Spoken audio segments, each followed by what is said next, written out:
ذلك الدين القيم. وقال الله تبارك وتعالى إنه من يشرك بالله فقد حرم الله عليه الجنة. وقال النبي صلى الله عليه وسلم لا يؤمن أحدكم حتى يكون هواه تبعا لما جئت به، أو كما قال النبي صلى الله عليه وسلم. وقال في رواية أخرى أفضل الصيام بعد رمضان شهر الله المحرم، أو كما قال النبي صلى الله عليه وسلم. معزز اور محترم سامعین کرام، پردہ نشین خواتین، ہماری مائیں اور بہنیں، اللہ تعالیٰ نے اس زمانے کو بنایا اور کائنات کی ہر چیز کو بنایا ہے. قرآن پاک کی 10ویں پارے میں سورہ توبہ کے اندر اللہ تعالیٰ نے زمانے کے اعتبار سے ایک آیت نازل فرمائی. اللہ تعالیٰ ارشاد فرماتے ہیں ان عدت الشہور عند اللہ 12 شہرا، مہینوں کی گنتی اللہ تعالیٰ کے نزدیک یقیناً 12 ہے. 12 مہینے ہیں اللہ تعالیٰ کے نزدیک. اللہ نے ان کو بنایا، اس دن بنایا یوم خلق السماوات والارض، جس دن اللہ نے زمین اور آسمان کو بنایا تھا. منہا 4 حرم، ان 12 مہینوں میں سے 4 مہینے عظمت والے ہیں. وہ 4 مہینے کون سے ہیں وہ حدیث میں بیان کیے گئے ہیں.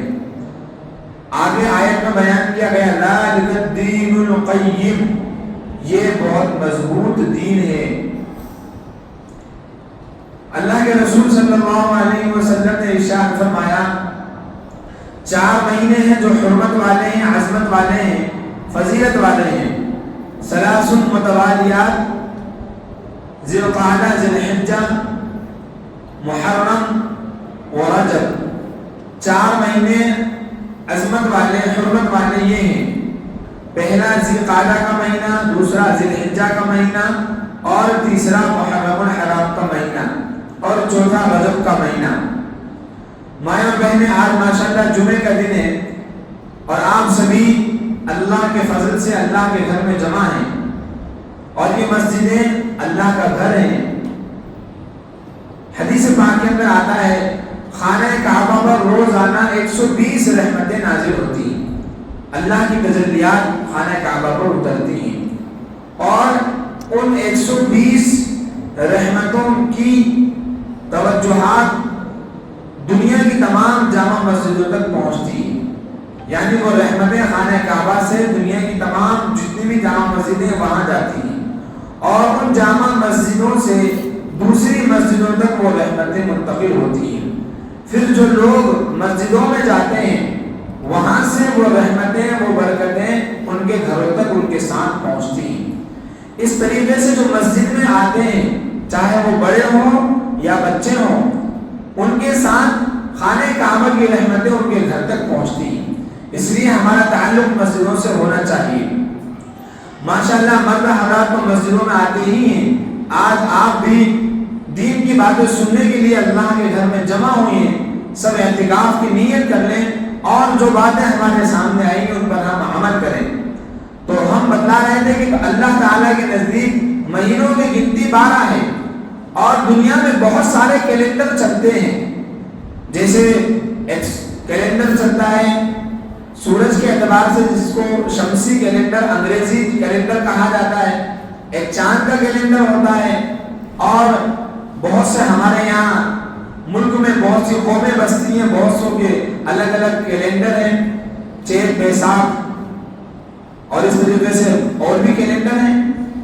اسلام نے جس کیلنڈر کو پسند کیا ہے وہ قمری کیلنڈر ہے. یعنی اسلام میں مہینوں کے آنے جانے پر جو نظام مرتب کیا ہے وہ چاند کے اعتبار سے مرتب کیا ہے. تو اسلامی سال کے اعتبار سے مہینوں میں سب سے پہلا مہینہ ہے محرم الحرام کا مہینہ. کون سا مہینہ ہے سب سے پہلا؟ محرم الحرام کا مہینہ. دوسرا مہینہ صفر، تیسرا ربیع الاول، چوتھا ربیع الثانی، 5واں جمادی الاولیٰ، 6واں جمادی الثانی اور 7واں رجب، 8واں شعبان، 9واں رمضان اور 10واں شوال اور 11واں مہینہ ذی القعدہ اور 12واں مہینہ ذی الحجہ۔ تو جیسے دوسرے مہینوں کی فضیلت ہے، اس محرم الحرام کے مہینے کی ایک الگ ہی فضیلت ہے، اور اس مہینے کو اللہ تعالیٰ نے اپنا مہینہ قرار دیا۔ ایک حدیث میں اللہ کے رسول صلی اللہ علیہ وسلم نے ارشاد فرمایا، افضل الصیام بعد رمضان شہر اللہ المحرم، کہ رمضان کے بعد سب سے افضل روزے اللہ کے مہینے محرم کے روزے ہیں۔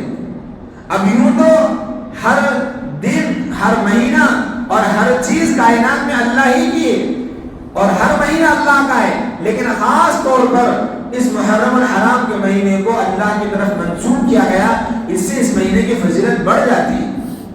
لہذا آپ اور ہم خوش نصیب ہیں کہ آج محرم الحرام کی پہلی تاریخ ہے، یہ اسلامی سال کا پہلا دن ہے۔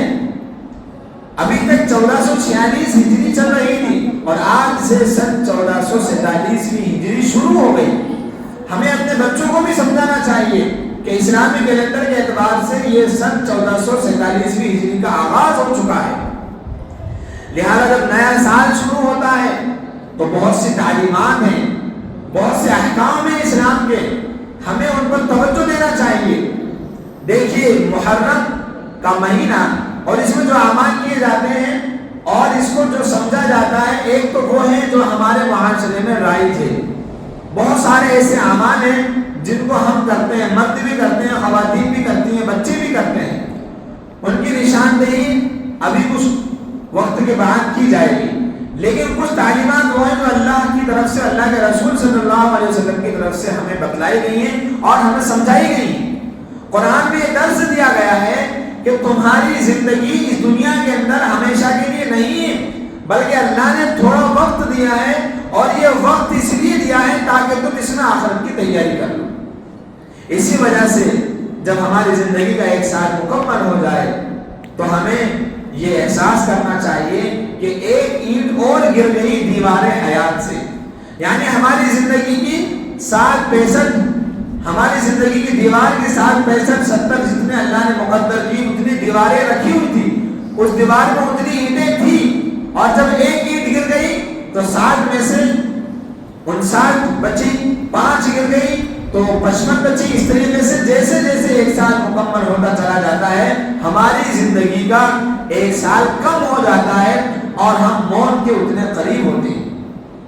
جب سال آگے بڑھتا ہے تو ہماری عمر، ہمیں لگتا ہے کہ عمر بڑھ رہی ہے، لیکن یہ عمر بڑھتی نہیں ہے بلکہ گھٹتی ہے، اور اسے آپ ایسے سمجھیے کہ اللہ کے علم میں ہم سب کی عمر متعین ہے۔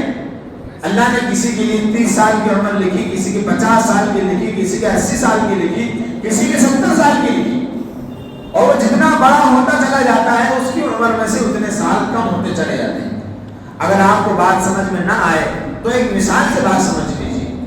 کسی انسان کا ایک دن متعین کر دیا جائے اور یہ اعلان کر دیا جائے کہ اس بندے کو اتنی تاریخ میں پھانسی دی جائے گی، اور اس کی پھانسی کے اندر 15 دن باقی رہیں، تو جیسے ایک دن گزرے گا تو اسے کیا احساس ہوگا کہ میرے پاس 15 دن تھے، ایک دن میرا کم ہو گیا۔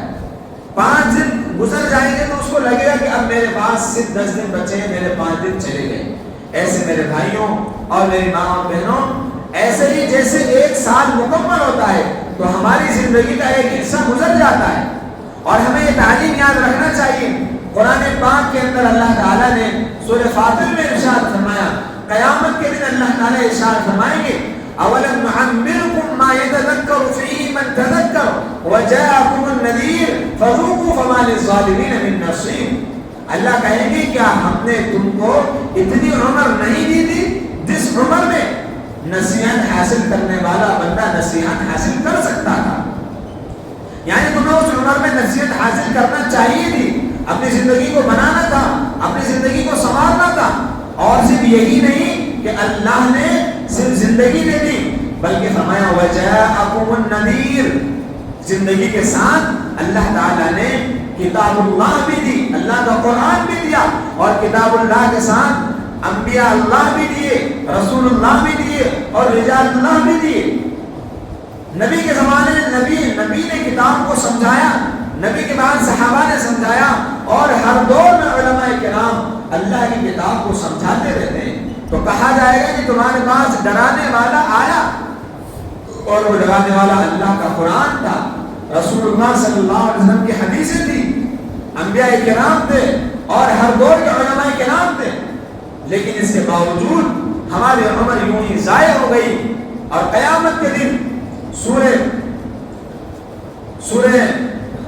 الف لام میم سجدہ کے اندر بیان کیا گیا کہ جب قیامت کے دن اللہ کے سامنے ہم لوگ پیش ہوں گے، اور اللہ کے سامنے سوال و جواب ہوگا، اور جب ہمارے اعمال نامے ہمارے سامنے ہوں گے اور ہماری حقیقت سامنے کھل جائے گی، تب ہم کہیں گے ربنا ابصرنا وسمعنا فارجعنا نعمل صالحا انا موقنون۔ اے رب، ہم نے سب دیکھ لیا، ہم نے سن بھی لیا، اب ہماری بات سمجھ میں آ گئی ہے، اب ہمیں دوبارہ بھیج دیجیے، فرجعنا، ہمیں دوبارہ لوٹا دیجیے۔ ہم یقین کے ساتھ کہتے ہیں کہ ہم نیک عمل کریں گے، نعمل صالحا انا موقنون، ہم یقین دلاتے ہیں۔ لیکن اللہ کی طرف سے حکم ہوا کہ نہیں، کلا انہا کلمۃ هو قائلها، یہ تو اللہ کی طرف سے ایک کلمہ تھا، ایک فیصلہ تھا جو ہو چکا، اب دوبارہ زندگیاں نہیں دی جائیں۔ میری ماں اور میں نے ایک دن کا احساس کریں، یہ تو ہمارا 1 سال نکل گیا، ہو رہی ہے عمر مثل برف کم، لحظہ لحظہ رفتہ رفتہ دم بدم، جیسے برف رکھا ہو، دھیرے دھیرے برف پگھلتا ہے اور تھوڑی دیر کے اندر وہ برف ختم ہو جاتا ہے، پانی پانی ہو جاتا ہے۔ ایسے ہی چند گھنٹے، پھر چند دن، اور پھر دنوں کے بعد ہفتے، اور ہفتوں کے بعد مہینے، اور مہینوں کے بعد سال، ہماری زندگی کے سال گزرتے چلے جا رہے ہیں، ہمارا وقت کم ہوتا چلا جا رہا ہے۔ اب ہماری جتنی زندگی باقی ہے، اپنے رب کو راضی کریں، اللہ کو راضی کریں۔ انسان کے سامنے 2 چیزیں ہیں، ایک بندوں کو راضی کرنا، ایک رب کو راضی کرنا۔ دیکھو، بندوں کو راضی نہیں کیا جا سکتا، آپ بھائی کے لیے کوشش کریں گے تو کوئی دوسرا ناراض ہو جائے گا، پڑوسی کو راضی کرنے میں لگیں گے تو کوئی دوسرا ناراض ہو جائے گا۔ دنیا کے انسانوں کو راضی اور خوش نہیں کیا جا سکتا، لیکن اللہ کو راضی کرنا آسان ہے۔ اللہ تو ایک ہے، اکیلا ہے، اور اللہ نے قرآن پاک کے اندر ارشاد فرمایا قل هو اللہ احد، اے پیغمبر آپ کہہ دیجئے کہ میں اکیلا ہوں۔ اور یہ عقیدہ ہمیں یاد رکھنا چاہیے، اللہ ہمیشہ سے ہے، ہمیشہ رہیں گے، وہ اکیلے ہیں، اور اللہ ہی مدد کرنے والے ہیں، کوئی دوسرا مدد نہیں کر سکتا۔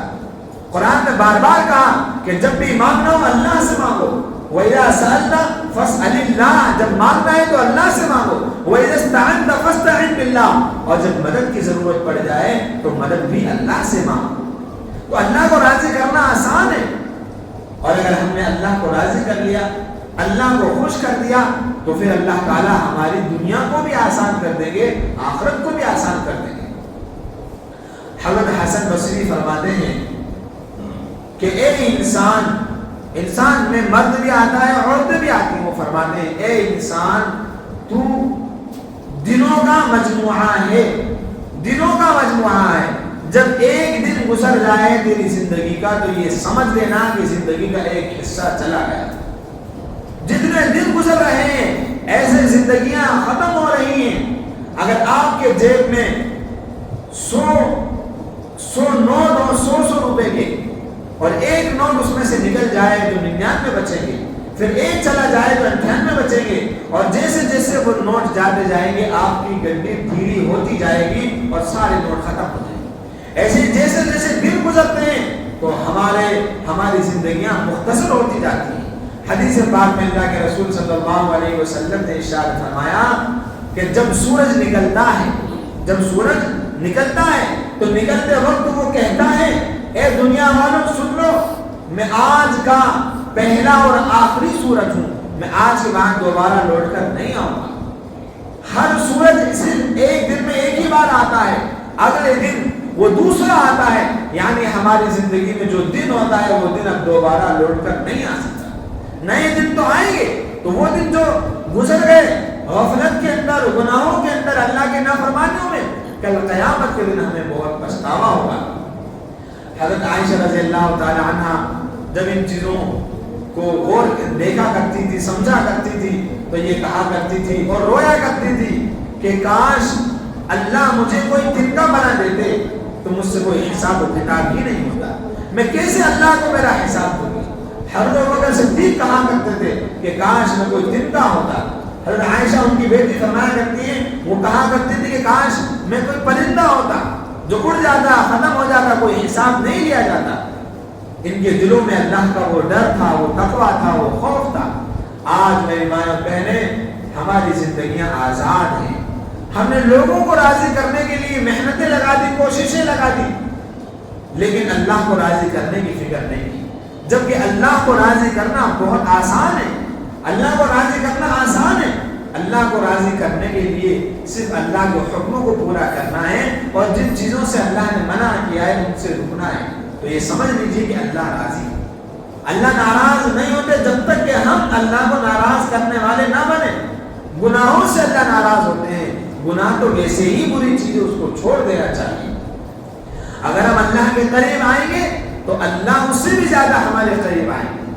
حدیث قدسی ہے، اللہ ارشاد فرماتے ہیں من تقرب الیہ بشبر، کہ اگر کوئی میری طرف ایک بالشت قریب آتا ہے تو میں 2 بالشت اس کے قریب جاتا ہوں، اور اگر کوئی 2 بالشت ایک ہاتھ میری طرف چل کر آئے گا تو میں 2 ہاتھ اس کے قریب پہنچوں گا، اگر کوئی میری طرف چل کر آئے گا تو میں دوڑ کر اس کے پاس پہنچوں گا۔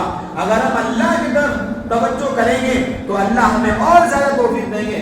حدیث کے اندر آتا ہے یہاں تک کہ میں اس کا ہاتھ بن جاتا ہوں جس سے وہ پکڑتا ہے، اس کی زبان بن جاتا ہوں جس سے وہ بولتا ہے، اس کی ناک بن جاتا ہوں جس سے وہ سونگتا ہے، اور اس کا کان بن جاتا ہوں جس سے وہ سنتا ہے۔ حدیث کا مطلب یہ ہے کہ اللہ ہمارے جسم میں، ہمارے دل میں سما جاتے ہیں، پھر ہمارا دل وہی سوچتا ہے جو اللہ چاہتے ہیں، ہماری زبان وہی بولے گی جو اللہ چاہتے ہیں، ہمارے کان وہی سنیں گے جو اللہ چاہتے ہیں۔ اور یاد رکھیے اس دنیا کے مالک اور اس ساری کائنات کے مالک اللہ ہیں۔ اللہ جو چاہتے ہیں وہی ہوتا ہے۔ ساری دنیا کے لوگ اگر کچھ چاہیں تو وہ نہیں ہو سکتا، اللہ جو چاہیں گے وہی ہوگا۔ یہ ہمارا ایمان اور عقیدہ ہونا چاہیے۔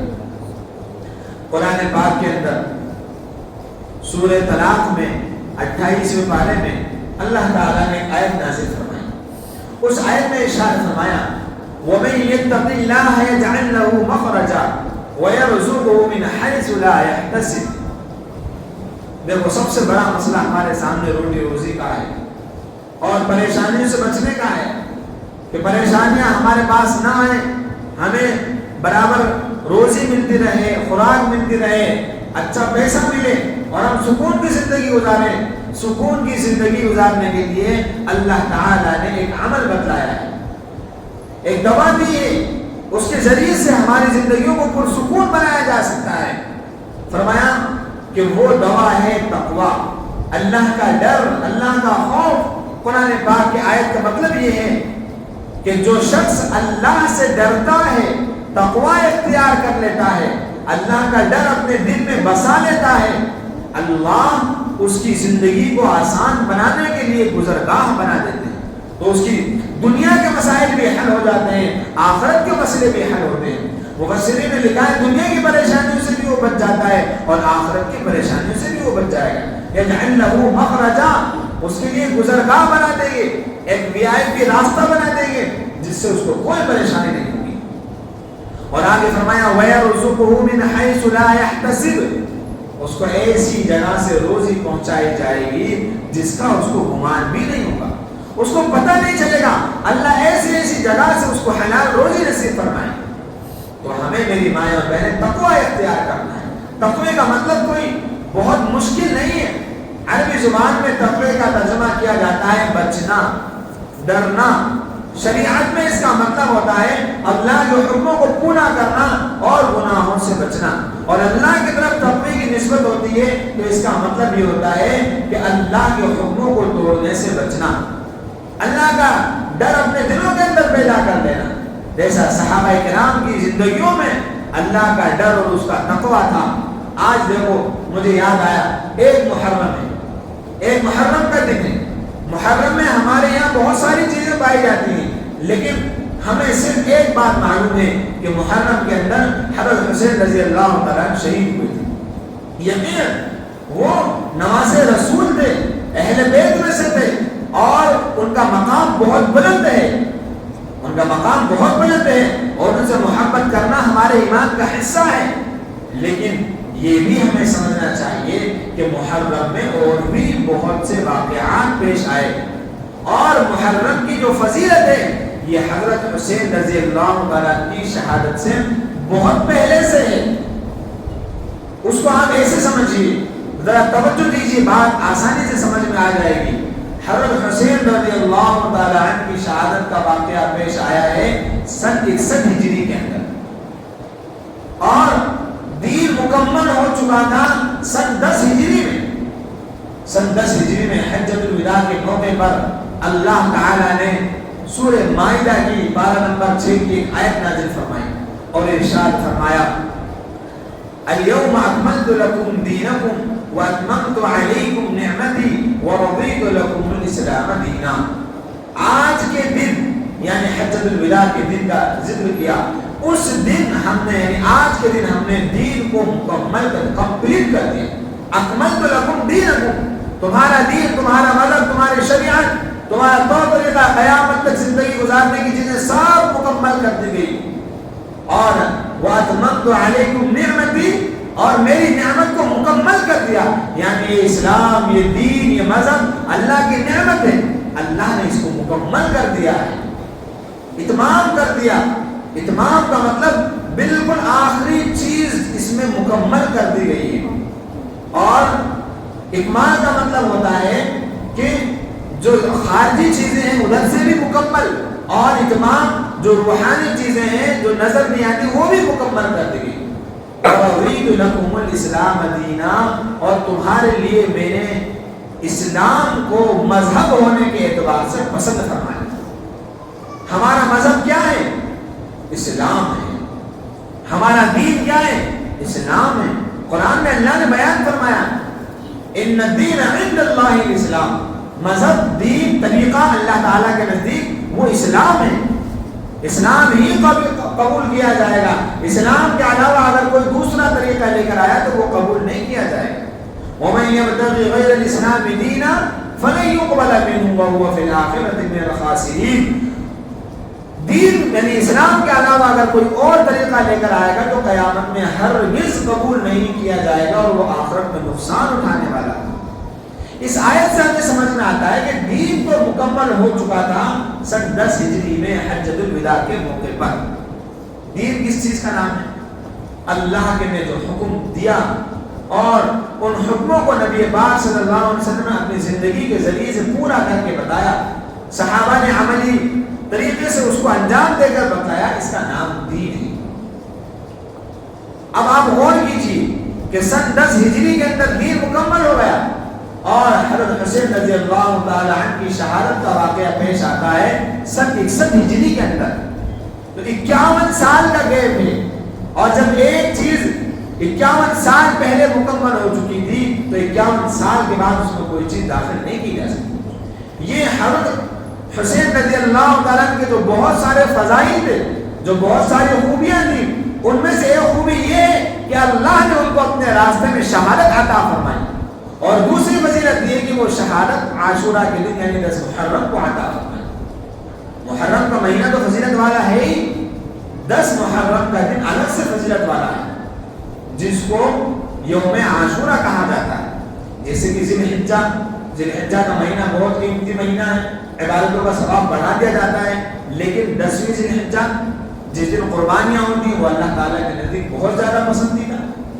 جیسے کہ رمضان پورا مہینہ پسندیدہ، لیکن اس مہینے کے اندر ایک رات آتی جسے شب قدر کہا جاتا ہے، وہ اور زیادہ افضل۔ تو ایسے اللہ جس جگہ میں چاہے برکت دے دے، فضیلت دے دے، جیسے مسجد حرام، خانہ کعبہ دنیا کے تمام جگہوں سے زیادہ افضل، مسجد نبوی اس کے بعد افضل، مسجد اقصی اس کے بعد افضل، یہ جامع مسجد افضل، دنیا میں جتنی بھی جگہیں پائی جاتی ہیں ان تمام جگہوں میں سب سے پاکیزہ جگہ مسجد ہے۔ تو جیسے اللہ نے ایک جگہ کو دوسری جگہ پر فضیلت دی، ایسے اللہ تعالیٰ نے ایک زمانے کو دوسرے زمانے پر فضیلت دی۔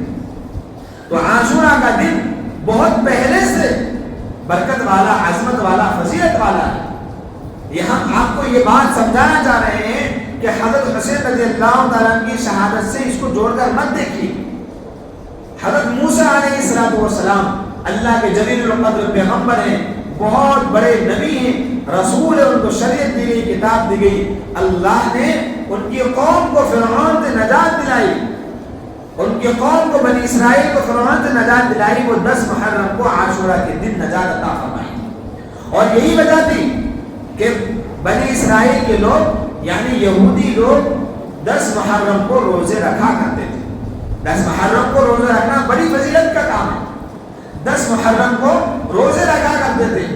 جب حضور پاک صلی اللہ علیہ وسلم کو اس کا علم ہوا کہ یہودی لوگ اس دن روزہ رکھتے ہیں اور مسلمان بھی روزہ رکھتے تھے, تو نبی پاک صلی اللہ علیہ وسلم نے ارشاد فرمایا کہ ہم اب سے 10 محرم کے ساتھ ایک روزہ اور بڑھائیں گے, یا تو 9 محرم کا روزہ رکھیں گے یا پھر 11ویں کا روزہ رکھیں گے 10 کے ساتھ. اور آپ صلی اللہ علیہ وسلم نے ارشاد فرمایا اگر میں آئندہ سال زندہ رہا تو 10 محرم کے ساتھ 9 محرم کا روزہ بھی رکھوں گا. لیکن اللہ کا فیصلہ یہ تھا کہ حضور پاک صلی اللہ علیہ وسلم دنیا سے چلے گئے. علماء نے لکھا ہے کہ 9 محرم اور 10 محرم کا روزہ رکھنا چاہیے. کون کون سے روزے رکھنا چاہیے؟ 9 محرم کا اور 10 کا. اور اگر 9 کو نہیں رکھ پائے تو 10 کا اور 11ویں کا روزہ رکھنا چاہیے. اور اگر اللہ توفیق دے تو پورے محرم میں جتنے ہم سے بن جائے روزے رکھنا چاہیے. کیوں روزے رکھنا چاہیے؟ کیونکہ دیکھو محرم کا روزہ بہت فضیلت والا ہے. رمضان کے روزے بعد میں فرض ہوئے, پہلے محرم کے روزے فرض تھے, پھر اللہ تعالیٰ نے رمضان کے روزے فرض فرمائے اور محرم کے روزوں کی فرضیت ختم کر دی. محرم کے روزوں کا ثواب اب بھی باقی. ایک حدیث میں ارشاد فرمایا اللہ کے رسول صلی اللہ علیہ وسلم نے افضل الصیام بعد رمضان شہر اللہ محرم. اللہ تعالیٰ کے نزدیک رمضان کے روزوں کے بعد سب سے فضیلت والے روزے اللہ کے مہینے محرم کے روزے. رمضان کے بعد سب سے فضیلت والے روزے کون سے ہیں؟ محرم الحرام کے روزے ہیں. اور ایک حدیث میں یہ ارشاد فرمایا گیا کہ محرم کا ایک روزہ 30 روزوں کے برابر ثواب رکھتا ہے. اگر 10 دنوں کے روزے رکھ لیے تو 300 دن روزہ رکھنے کا ثواب ملے گا. اور اگر ہم نے 16 روزے رکھ لیے تو 360 روزہ رکھنے کا ثواب ہمیں, یعنی کہ بہت زیادہ روزہ رکھنے کا ثواب. ایک دن کا روزہ 30 دن کے برابر. تو اگر 10 دن کے روزے رکھ لیے تو 300 دن روزہ رکھنے کے برابر. اور اگر 12 دن کے روزے رکھ لیے تو 360 دنوں تک روزہ رکھنے کے برابر ثواب ہمیں ملے گا. یعنی پورے سال روزہ رکھنے کے برابر ثواب ادا کیا جائے. یہ کتنی بڑی فضیلت کی بات. محرم میں ہم لوگ اس فضیلت کو بھول جاتے ہیں, اور خاص طور پر 10 محرم کا جو روزہ ہوتا ہے اس کی فضیلت اور زیادہ ہے. اللہ کے رسول صلی اللہ علیہ وسلم نے ارشاد فرمایا, حضرت ابو قتادہ سے روایت ہے, مسلم شریف کے اندر حدیث موجود ہے, فرمایا صوم عاشورہ احتسب علی اللہ ان یکفر السنۃ التي قبلہ. عاشورہ کے دن کا روزہ, عاشورہ کا مطلب ہوتا ہے 10 محرم. 10 محرم کے دن کا روزہ اللہ تعالیٰ اس ایک روزے کی برکت سے 1 سال کے گناہ معاف فرمانا. ایک دن کا روزہ رکھو اور 360 دنوں تک کے گناہوں کو معاف کرا لو. یہ کتنے بڑی فضیلت کی بات. ہم لوگ غافل ہیں, ہمیں پتہ نہیں, شریعت کا علم نہیں. جس دن روزہ رکھنا چاہیے اس دن ہم لوگ دوسرے کاموں میں لگے رہتے ہیں. بعض جگہوں پر جلوس نکالا جاتا ہے, بعض جگہوں پر شربت پلایا جاتا ہے, بعض جگہوں پر کھچڑے بنائے جاتے ہیں, اور بعض جگہوں پر مجموعی عمومی دعوت دی جاتی ہے. حالانکہ اس دن روزے رکھنا چاہیے. روزہ رکھنا فرض تو نہیں ہے لیکن ثواب تو اس کا زیادہ ہے نا. آپ کے ذمہ واجب نہیں ہے کہ آپ 1 لاکھ روپے دیں, لیکن اگر کہیں پر سب کو 1 لاکھ روپے دیا جا رہا ہے تو لوگ جائیں گے یا نہیں جائیں گے؟ مفت کی گلاب جامن ملے گی تو لوگ لینے جائیں گے یا نہیں جائیں گے؟ بھیڑ لگا لیں گے. اللہ کی طرف سے کتنا بڑا انعام ہے. تو یہ سمجھیے کہ محرم کی فضیلت, 10 محرم کی فضیلت یہ بہت پہلے سے ہے. اب واپس اپنے عنوان پر آتے ہیں کہ حضرت حسین رضی اللہ عنہ کی شہادت کا واقعہ پیش آتا ہے. سن 10 محرم کو سن 61 ہجری میں. تو جو چیز 50 سال 51 سال کے بعد پیش آ رہی ہے اس کو اسلام میں داخل نہیں کیا جا سکتا. 10 محرم کی فضیلت اسلام میں پہلے سے ہے. حضرت حسین رضی اللہ تعالیٰ کی شہادت کا اس میں پیش آ جانا یہ حضرت حسین رضی اللہ تعالیٰ کی ڈبل سے فضیلت بتلاتا ہے. اس محرم میں اور بھی بڑے بڑے واقعات پیش آئے, جیسے کہ آج محرم کی کتنی تاریخ ہیں؟ 1 تاریخ.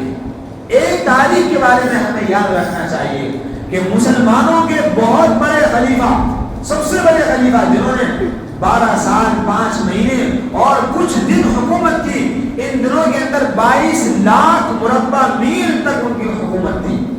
22 لاکھ دائیں طرف, 22 لاکھ سامنے, 22 لاکھ پیچھے اور 22 لاکھ بائیں طرف, یعنی بہت بڑے ایریے پر آپ کی حکومت تھی.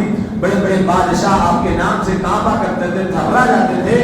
ان کا نام تھا امیر المومنین, خلیفۃ المسلمین, خلیفہ دوم سیدنا عمر فاروق رضی اللہ تعالیٰ عنہ. عمر فاروق رضی اللہ تعالیٰ عنہ کی شہادت کا واقعہ بھی 1 محرم کو پیش آیا.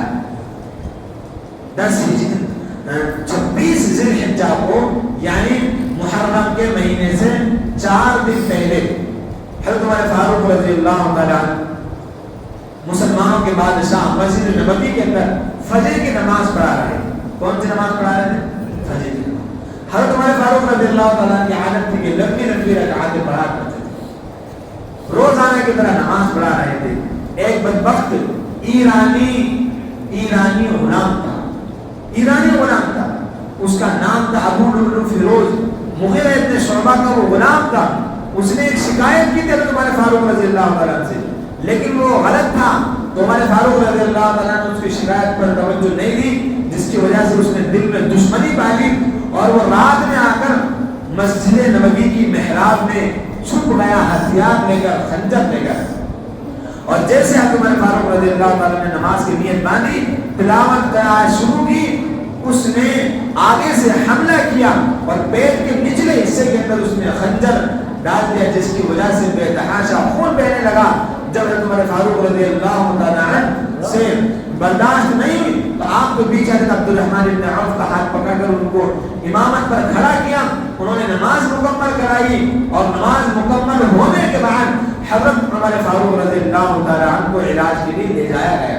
یہ مجوسی غلام, یہ ایرانی غلام حضرت عمر فاروق رضی اللہ تعالیٰ عنہ کو زخمی کرنے کے بعد بھاگا. صحابہ نے اس کو پکڑنے کی کوشش کی, اس کے پاس 2 دھاری خنجر تھا. اس نے 14 یا 16 صحابہ کرام کو زخمی کیا. پھر ایک صحابی نے اس پر چادر ڈالی جس میں وہ الجھ گیا اور اس نے خود اپنے آپ کو خنجر مار کر کے خود کو ختم کر دیا.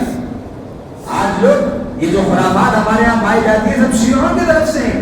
ایران میں شیعہ لوگ ہیں جو مسلمانوں کا دشمن ہیں, اور وہیں پر یہ ابو لؤلؤ فیروز نامی جو حضرت عمر فاروق رضی اللہ عنہ کا قاتل ہے, اس کا مزار بنا ہوا ہے. سمجھیے اس بات, عمر فاروق کا جو قاتل ہے اس کا مزار ایران میں ہے اور سارے لوگ وہاں جاتے ہیں, طواف کرتے ہیں, جیسے ہم لوگ خانہ کعبہ کا طواف کرتے ہیں. فیروز ابو لؤلؤ جو عمر فاروق کا قاتل تھا اس کے مزار کا طواف کیا جاتا ہے.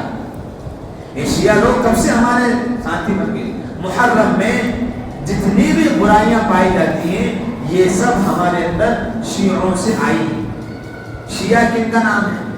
شیعہ یہ وہ لوگ ہیں جو محرم میں ماتم مناتے ہیں, یہ وہ لوگ ہیں جو یا حسین کے نعرے لگاتے ہیں, یہ وہ لوگ ہیں جو اسلام کے دشمن ہیں. یہ کہنے کو تو حضرت علی اور حضرت حسین سے محبت کرتے ہیں, لیکن یہ حضرت ابوبکر صدیق رضی اللہ تعالیٰ, عمر فاروق رضی اللہ تعالیٰ کو گالیاں دیتے ہیں. میرے بھائی اور بہنیں, بات دوسری طرف چلی جائے گی, لیکن ہمیں اپنے ذہن و دماغ کو صاف ستھرا کرنا ہے کہ محرم کی فضیلت اللہ نے رکھی ہے پہلے سے, اور اسلام میں بے شمار لوگوں کی شہادتیں پیش آئی.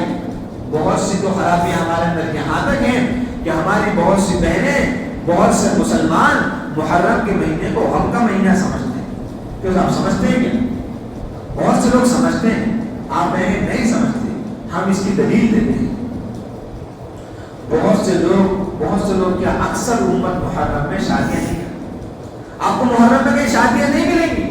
لوگ یہ سمجھتے نہیں یہ محرم تو غم کا مہینہ ہے, اس میں شادیاں نہیں کرنا. لوگ محرم میں اچھے کھانے نہیں کھاتے، اچھے کپڑے نہیں پہنتے، کالے کپڑے پہنتے ہیں۔ ایک عام دنوں میں کوئی پہنتا رہتا ہے تو کوئی مسئلہ نہیں، لیکن عام دنوں میں وہ نہیں پہنتا، صرف محرم کے اندر پہن لے تو یہ غلط ہے اس میں۔ یہ کیوں غلط ہے؟ کیونکہ اس لیے غلط ہے کیونکہ حضرت حسین رضی اللہ تعالیٰ شہید ہوئے تھے، اور شہید کبھی مرتا نہیں ہے۔ شہادت تو ہمارا مطلوب ہے، شہادت کو تو ہم چاہتے ہیں۔ میں آپ کو ایک حدیث بتاتا ہوں، بخاری شریف کی حدیث ہے۔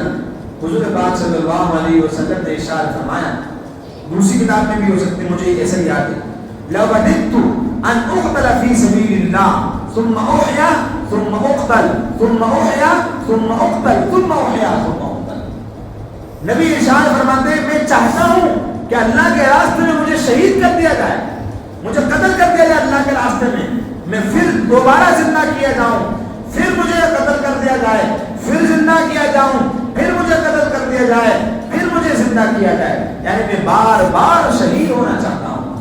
تو شہادت ہے مطلوب مقصود مومن، نہ مال و دولت نہ کشور کشائی۔ شہادت تو پسندیدہ چیز ہے، ہر ایک صحابی کی تمنا تھی کہ وہ شہید ہو۔ آپ دیکھ لیجیے حضرت عمر فاروق رضی اللہ تعالیٰ کی شہادت کا واقعہ پہلی محرم کو پیش آیا، یہ ہمیشہ ایک دعا مانگا کرتے تھے، اور دعا بڑی پیاری دعا تھی۔ دعا کے الفاظ یہ تھے، اللہم ارزقنی شہادتا فی سبیلک واجعل موتی فی بلد النبی۔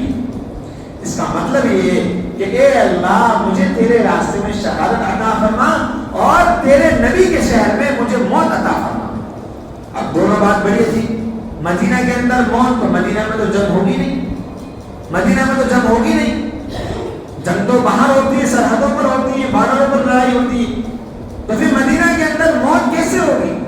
اللہ نے وہ انتظام کیا کہ ایک کافر کے ہاتھوں آپ کو شہادت کا موقع عطا فرمایا۔ اور سنیے جب حضرت عمر فاروق رضی اللہ تعالیٰ کو زخم لگا اور آپ گرے اور نماز مکمل ہوئی، آپ نے فوراً ایک صحابی کا ہاتھ پکڑ کر کے پوچھا اور یہ کہا کہ جس نے مجھے خنجر مارا وہ کون تھا؟ تو بتایا گیا یہ ایرانی مجوسی غلام تھا۔ حضرت عمر فاروق رضی اللہ تعالیٰ نے فوراً کہا الحمدللہ، اللہ کا شکر ہے میرا قاتل کوئی مسلمان نہیں، مجھے قتل کرنے والا کوئی مسلمان نہیں ہے۔ اتنی فکر بھی مسلمانوں کی، ہمیں کچھ پتہ ہی نہیں ہے۔ آج ہم جب روز رسول پر حاضر ہوں، اللہ نے بہت سو کو حج کی توفیق دی ہوگی، بہت سے لوگ عمرے پر گئے ہوں گے، جب روز رسول پر سلام پیش کرنے جاتے ہیں اور وہاں حضور پاک صلی اللہ علیہ وسلم کا روزہ ہے، وہاں سلام کرتے ہیں الصلاۃ والسلام علیک یا رسول اللہ، وہیں پر پاس میں حضرت ابو بکر صدیق رضی اللہ تعالیٰ لیٹے ہوئے ہیں اور ان کے پاس میں ہمارے فاروق رضی اللہ تعالیٰ لیٹے ہوئے ہیں۔ جب آپ کی وصال کا وقت قریب آیا تو آپ نے پیغام بھیجا حضرت عائشہ کے پاس کہ اجازت لے لو ان سے، یہ ان کا کمرہ ہے، میں چاہتا ہوں کہ میں زندگی میں نبی کے ساتھ رہا، مجھ سے پہلے میرے دو دوست یعنی حضور پاک صلی اللہ علیہ وسلم اور ابو بکر صدیق دنیا سے چلے گئے، تو مجھے ان کے ساتھ لٹا دیا جائے، یعنی مجھے وہیں پر دفن کر دیا جائے۔ اس کی اجازت مانگی، ورنہ تو بادشاہ نے مسلمانوں کے امیر کی ضرورت نہیں تھی۔ حضرت عائشہ رضی اللہ تعالیٰ عنہا نے کہا، رو دی، کہا کہ میں اگر کوئی اور ہوتا تو میں اجازت نہیں دے سکتی تھی، گنجائش نہیں تھی، وہ خود اماں چاہتی تھی کہ میں یہاں پر حضور کے پہلو میں لیٹوں، لیکن اجازت مانگی گئی تھی امیر المومنین حضرت عمر فاروق رضی اللہ تعالیٰ کی طرف سے، آپ نے منع نہیں فرمایا اور اجازت دے دی، اور حضور کے بالکل برابر میں حضرت عمر فاروق رضی اللہ تعالیٰ لیٹے ہوئے۔ ہم ان کو بھول گئے، اس شیعوں کے چکر میں عمر فاروق کو بھول گئے۔ اسلام کو اتنا بڑا امیر المومنین ملا، آج دنیا کے بڑے بڑے بادشاہ کہتے ہیں کہ اگر دنیا میں انصاف قائم کرنا ہے تو عمر فاروق کی مثال، عمر فاروق کی زندگی کو پڑھو۔ ہمارے ملک کے بڑے آدمی گاندھی جی نے بھی یہی کہا تھا کہ ان کی عمر کو، ان کی سیرت کو پڑھا جائے، ایسا انصاف انہوں نے قائم کیا تھا۔ وہ زبان سے کوئی رائے پیش کرتے تھے، اللہ تعالیٰ آسمان سے ان کے لیے آیتیں نازل فرما دیا کرتے تھے ان کی رائے کے مطابق۔ جب حضرت عمر فاروق رضی اللہ تعالیٰ نے اسلام میں داخل ہوئے تو حضرت جبرائیل تشریف لائے اور حضور سے کہا کہ تم سب لوگ خوشیاں مناؤ، کیونکہ آج آسمان والے عمر فاروق کے مسلمان ہونے کی وجہ سے خوشیاں منا رہے ہیں۔ کتنا بڑا مقام! فرمایا لو کان بعدی نبی لکان عمر،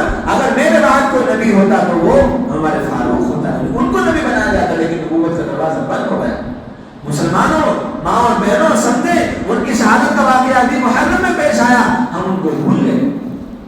شہادت حضرت عثمان غنی رضی اللہ تعالیٰ عنہ شہید ہوئے، حضرت علی رضی اللہ تعالیٰ عنہ کی شہادت کا واقعہ پیش آیا، ہم ان کو بھی بھول گئے اور ہمیں صرف یاد رہا حضرت حسین۔ یقیناً وہ نواسے تھے اور ان کا تمام صحابہ احترام کرتے تھے، لیکن ہمیں اسلام کی تعلیمات پر عمل کرنا۔ ہم نے ایک حدیث خطبے میں پڑھی تھی جس میں اللہ کے نبی صلی اللہ علیہ وسلم نے ارشاد فرمایا کہ تم میں سے کوئی بھی اس وقت تک مومن کامل نہیں ہو سکتا جب تک کہ اس کی خواہش میرے لائے ہوئے دین کے مطابق نہ ہو جائے، یعنی ہماری چاہت ہماری مرضی نبی کے دین کے مطابق ہونا چاہیے، نبی نے جو فرمایا اس پر ہمیں عمل کرنا چاہیے، ہمارا جی چاہے یا نہ چاہے، ہمارا دل چاہے یا نہ چاہے، دین ہماری خواہشات کا نام نہیں ہے، دین تو رسول اللہ صلی اللہ علیہ وسلم کے طریقوں کو، اللہ کے حکموں کو فالو کرنے کا نام ہے۔ دیکھیں جب ہم کسی برائی کے اندر مبتلا ہوں اور ہمیں اس سے روکا جائے تو تکلیف تو ہوتی ہے۔ جیسے کوئی آدمی سگریٹ کا عادی ہے، بیڑی پیتا ہے، گٹکا کھاتا ہے، اس کو منع کیا جائے تو وہ کہے گا میرے ساتھ بہت سالوں سے اس میں مبتلا ہوں، میرے لیے مشکل ہے۔ لیکن جب سمجھایا جائے کہ یہ اس سے آپ کو نقصان ہوگا، آپ کا جسم کمزور ہو جائے گا، آپ کو پھیپھڑے خراب ہو جائیں گے، آپ کو بڑھاپے میں بہت تکلیف آئے گی، اور دھیرے دھیرے کوشش کی جائے تو اس کو چھوڑنا کوئی ناممکن نہیں۔ ایسے ہی ہمارے علاقے میں سالوں سے کچھ برائیاں موجود ہیں،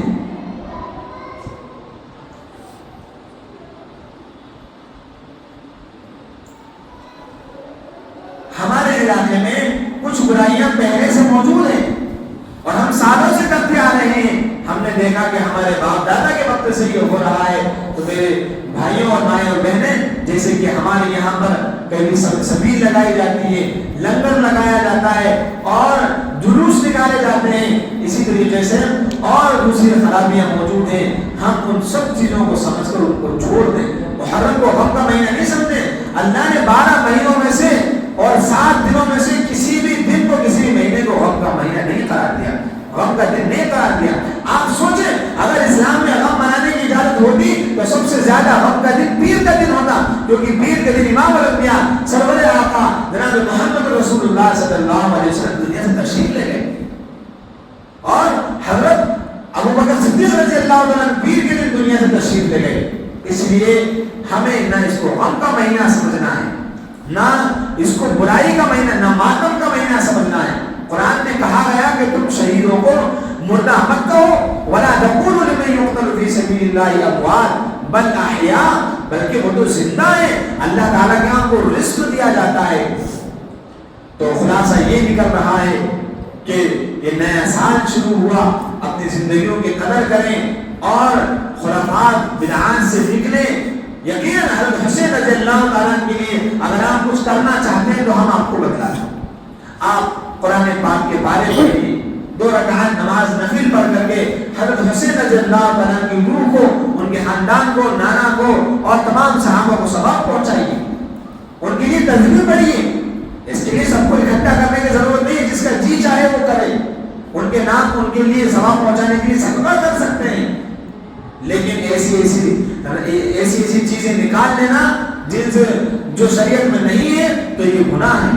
بخاری شریف کی حدیث ہے، حضرت عائشہ رضی اللہ تعالیٰ عنہ فرماتی ہیں کہ نبی پاک صلی اللہ علیہ وسلم نے ارشاد فرمایا من احدث فی امرنا ھذا ما لیس منہ فہو رد، جس نے ہمارے دین میں کوئی نئی بات پیدا کی وہ مردود ہے۔ بتاؤ بینڈ باجا دین میں ہے؟ نہیں ہے۔ جن کی شادیوں میں کبھی بینڈ باجے نہیں بجے تھے، جن کی شادیوں میں کبھی گانے بجانے نہیں پائے گئے تھے، ہم نے ان کی شہادتوں میں گانے بجانے شروع کر دی۔ یہ تو بڑا ہم سے گناہ ہو گیا، لیکن مایوس نہیں ہونا ہے، نا امید نہیں ہونا ہے، اللہ سے مانگنا ہے، اللہ معاف کر دیں گے۔ اور معافی کی شرط یہ ہے کہ ہم پکا ارادہ کرنے کا ہم سے یہ گناہ نہیں ہوگی۔ ماں اور بہنیں خاص طور پر پردے کا اہتمام کریں، پردہ اللہ کا حکم ہے، نبی پاک صلی اللہ علیہ وسلم کو حکم دیا گیا کہ اپنی بیویوں اور اپنی بہن یا ایھا النبی قل لازواجک و بناتک، اے نبی اپنی بیویوں اور اپنی بیٹیوں اور تمام مسلمانوں کی عورتوں کو حکم دے دیجیے کہ وہ اپنے چہروں کو ڈھانپ لیا کریں۔ محرم کے دنوں میں بعض جگہوں پر خواتین میں بے پردگی بھی پائی جاتی ہے، ان سے بھی ہمیں بچنا ہے۔ اور جیسے ہم حج کے مسائل علماء کرام سے سیکھتے ہیں، ہم نماز کے مسائل علماء کرام سے سیکھتے ہیں، ہم تراویح کے مسائل، روزے کے مسائل سب علماء سے پوچھتے ہیں، تو محرم کے روزے، محرم کے مسائل بھی ہمیں علماء سے پوچھتے ہیں۔ نبی نے جب ایک ایک چیز کو واضح فرما دیا، محرم کا مہینہ نبی پاک صلی اللہ علیہ وسلم کی زندگی میں کئی دفعہ آیا، اور نبی بننے کے بعد آپ صلی اللہ علیہ وسلم 23 سال زندہ رہے، تو 23 سال کی زندگی میں 23 بار وہ محرم کا مہینہ آیا ہوگا۔ تو بتلاؤ نبی نے محرم میں کوئی ایسا کام کیا؟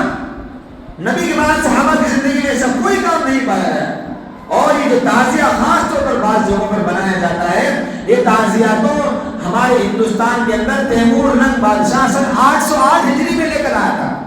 اسلام مکمل ہونے کا 800 سال بعد، 8 کے بعد 800 سال کے بعد تعزیہ آتا ہے۔ اس نے یہ فیصلہ کیا، رافضی تھا، کہ میں بار بار کربلا عراق نہیں جا سکتا، تو وہاں سے حضرت حسین رضی اللہ عنہ کی مزار کی کاپی منگوائی اور اس کے جیسا نقشہ بنایا۔ پھر دھیرے دھیرے لوگ آگے بڑھتے گئے، اور لوگوں نے کبھی لکڑیاں، کچھ پنی، کچھ ٹیپ اور دوسری چیزیں لگا کر کے تعزیہ کھڑا کر دیا، اور وہاں بہت سے لوگ دانا رکھتے ہیں، روٹیاں رکھتے ہیں، اور یہ سمجھتے ہیں کہ اس سے ہماری مشکلیں آسان ہو جائیں گی، ہمیں روٹی روزی مل جائے گی۔ یاد رکھیے، روزی دینے والا، مصیبتوں کو ٹالنے والا صرف اللہ ہے۔ اگر ہم نے اللہ کے علاوہ کسی اور سے مدد مانگی، کسی اور کے سامنے سر جھکایا، یا کسی اور کو مشکل کشا سمجھا، تو یہ شرک ہے۔ اور فرمایا گیا کہ انہ من یشرک باللہ، جو اللہ کے ساتھ شرک کر لے گا، اللہ اس کو جنت کو حرام کر دیں گے، وہ جنت کے قریب بھی نہیں جا سکتا۔ ان اللہ لا یغفر ان یشرک بہ ویغفر ما دون ذلک لمن یشاء، اللہ تعالی شرک کے علاوہ ہر گناہ کو معاف کر دیں گے، شرک کا گناہ معاف نہیں ہوگا۔ اس موقع پر مجھے ایک شعر یاد آیا، علامہ اقبال کہتے ہیں، عشق قاتل سے بھی مقتول سے ہمدردی بھی، یہ بتا کس سے محبت کا صلہ مانگے گا۔ عشق قاتل سے بھی مقتول سے ہمدردی بھی، یہ بتا کس سے محبت کا صلہ مانگے گا۔ سجدہ خالق کو بھی مخلوق سے یارانہ بھی، محشر میں یہ بتا کس سے عقیدت کی جزا مانگے گا۔ ایک طرف ہم اللہ کو بھی مانتے ہیں، دوسری طرف اللہ کے جو بندے ان کو بھی ہم نے اللہ کا درجہ دے رکھا ہے۔ ہم سمجھتے ہیں ان سے ہماری مشکلیں دور ہو جائیں گی۔ دیکھو آخری بات ہے، بہت اہم ہے، بہت سے لوگ ان دنوں کے اندر یا حسین کا نعرہ لگاتے ہیں یا علی کا نعرہ لگاتے ہیں۔ یہ علماء کرام موجود ہیں، مفتی صاحب، مفتی انصار صاحب ہیں، دوسرے مولانا موجود ہیں، چاند صاحب، ان سے اور آپ کسی بھی علماء سے پوچھئے، علماء نے لکھا ہے یا محمد تک کہنا درست نہیں، کیونکہ یہاں کا لفظ ان کے لیے بولا جاتا ہے جو موجود ہو، اور ہمارا عقیدہ ہے کہ حضور پاک صلی اللہ علیہ وسلم ہر جگہ موجود نہیں ہے، ہر جگہ تو صرف ایک ہی ذات موجود ہے، اور وہ اللہ کی ذات ہے۔ اگر ہم آج یہاں سے نبی پاک صلی اللہ علیہ وسلم پر درود بھیجیں گے تو یہ درود حضور پاک صلی اللہ علیہ وسلم تک ضرور پہنچے گا، لیکن یہ ڈائریکٹ نہیں پہنچے گا، بلکہ فرشتے ہیں، ان للہ ملائکۃ سیاحین فی الارض، وہ فرشتے ہمارا درود لیتے ہیں، سلام لیتے ہیں، اور نبی پاک صلی اللہ علیہ وسلم تک لے جا کر پہنچاتے ہیں۔ اگر نبی یہاں موجود ہوتے، وہ خود سن لیتے، تو پھر فرشتوں کی کیا ضرورت تھی؟ جب نبی کا اتنا بڑا درجہ اور ان کے نام کے آگے یا محمد نہیں لگایا جاتا، تو آپ خود فیصلہ کیجیے، یا علی یا حسین کیسے کہہ سکتے ہیں؟ آپ کو معلوم نہیں تھا، آپ نے اتنے دنوں تک کر لیا، کوئی بات نہیں، اللہ سے معافی مانگے، اللہ غفور رحیم ہے، معاف کر دیں گے۔ اللہ تعالیٰ ہمیں ان سب باتوں پر عمل کرنے کی توفیق عطا فرمائے۔ ہمارے مائیں اور بہنیں کافی وقت سے یہاں موجود تھی، اللہ تعالیٰ آپ کے جذبات کو قبول فرمائے۔ ہم جو کہ شجاعت سے آئے، اس لیے آنے میں لیٹ ہو گئے، لیکن آپ کے جذبات قابل قدر ہیں۔ علماء کرام کی محنت، بستی والوں کی محنت، جس کی وجہ سے آپ بڑی تعداد میں مسجد میں جمع ہوئی، اور آج جو باتیں مفتی صاحب کے ذریعے سے، ہمارے ذریعے سے دین کی آپ تک پہنچی ہیں، آپ یہ طے کر لیں گے انشاءاللہ ہم ان پر عمل کریں گے، بولیں انشاءاللہ، کیونکہ عمل سے زندگی بنتی ہے، جنت بھی جہنم بھی۔ یہ خاکی اپنی فطرت میں نہ نوری ہے نہ ناری ہے، عمل ہی سے جنت ملے گی، عمل ہی سے جہنم تیار ہوگی۔ انسان اپنے آپ میں کچھ بھی نہیں ہے، اس کا جیسا عمل ہوگا، جیسا عقیدہ ہوگا، ویسا اس کے لیے فیصلہ کیا جائے گا۔ لہذا دو باتیں طے کر لیں، جو عقیدے خراب ہیں ہمارے، حضرت حسین کو لے کر کے یا دوسرے صحابہ کو لے کر، جیسے کہ بہت سے لوگ حضرت امیر معاویہ کو برا بھلا کہتے ہیں، یہ بھی غلط ہے۔ کچھ لوگ حضرت عمر فاروق تک پہنچ جاتے ہیں، یہ سب شیعوں کا دیا ہوا ہے۔ امیر معاویہ اتنے بڑے صحابی ہیں، ساری امت کے نیک اعمال ایک طرف ہوں اور امیر معاویہ کے گھوڑے کے پیر کی دھول ایک طرف ہو، تو وہ گھوڑے کی دھول پوری دنیا کے مسلمانوں کے اعمال سے افضل ہے۔ وحی لکھنے والے صحابی ہیں، ان دنوں کے اندر جب ایک ماحول بنتا ہے تو لوگ امیر معاویہ تک پہنچ جاتے ہیں، کیونکہ وہ یزید کے والد تھے۔ ابھی تو یہ بھی طے نہیں ہے کہ یزید گناہگار تھا یا نہیں، اور علماء نے لکھا ہے کہ یزید حضرت حسین کے قتل میں شریک نہیں تھا۔ شمر بن جوشن اور ایک سعد اور ایک اور شخص تھا جس کا نام تھا حر اور عبید، یہ کچھ لوگ تھے، ان لوگوں نے غلط طریقے سے حضرت حسین رضی اللہ تعالیٰ کے سامنے معاملہ پیش کیا۔ اور اس کی دلیل میں یہ پیش کرتا ہوں کہ جب حضرت حسین رضی اللہ تعالیٰ کو گھیرا گیا اور ان کے سامنے جنگ پیش کی گئی تو حضرت حسین نے جنگ سے منع کرتے ہوئے 3 باتیں پیش کی تھی کہ مجھے یا تو مدینہ واپس جانے دیا جائے، میں مدینہ واپس چلا جاؤں۔ سب سے پہلے یہ کہا تھا کہ مجھے یزید کے پاس جانے دو، میں خود یزید سے بات کروں گا، کیونکہ حضرت حسین یزید سے ملنے آئے تھے۔ کوفہ والوں نے غداری کی، دھوکہ دیا، یہ وہی شیعہ ہیں جو آج ماتم کرتے ہیں، انہی کی نسل تھی جنہوں نے حضرت حسین رضی اللہ عنہ کے ساتھ غداری کی تھی۔ اور ایک آپشن یہ دیا ہے کہ مجھے یزید سے ملنے دیا جائے، یا مجھے مدینہ واپس جانے دیا جائے، یا پھر اسلام کی کوئی سرحد ہے عراق کی، شام کی، میں وہاں موجود رہ کر کے اسلام کا سپاہی بن کر اسلام کی طرف سے جنگ لڑوں گا۔ لیکن وہ جو ظالم تھے، ان ظالموں نے کوئی موقع نہیں دیا کہ نہ تو آپ یزید سے مل سکتے، نہ آپ کو مدینہ جانا ہے، نہ آپ کو ہم کسی سرحد پر جانے دیں گے، بلکہ آپ کو بغیر کسی شرط کے ہمارے ہاتھ پر یزید کے لیے بیعت کو لینا ہوگا، بیعت قبول کرنا ہوگا۔ چنانچہ حضرت حسین رضی اللہ تعالی عنہ کی غیرت حمیت کی رگ بھڑک گئی اور انہوں نے کہا نہیں، اب صرف جنگ ہوگی۔ 72 افراد اس میں شہید ہوئے، لیکن آپ نے نہ نماز چھوڑی نہ ہی حق کے لیے جھکے۔ پیغام یہ ہے کہ ہمیں نمازیں قائم کرنا ہے اور حق کے ساتھ رہنا ہے، باطل سے گناہوں سے ہمیں دور رہنا ہے، بچنا ہے۔ اللہ تعالی ہم سب کو عمل کرنے کی توفیق عطا فرمائے، ہمارے ماں اور بہنوں کو اور انتظام کرنے والوں کو، مفتی انصار صاحب کو، یہاں کے اور دیگر حضرات کو، چاند صاحب کو، ان سب کو اللہ تعالیٰ بہترین جزائے خیر عطا فرمائے، بہترین بدلہ عطا فرمائے۔ آمین وآخر دعوانا الحمدللہ رب العالمین۔ مختصر دعا فرمائے۔ بسم اللہ الرحمن الرحیم۔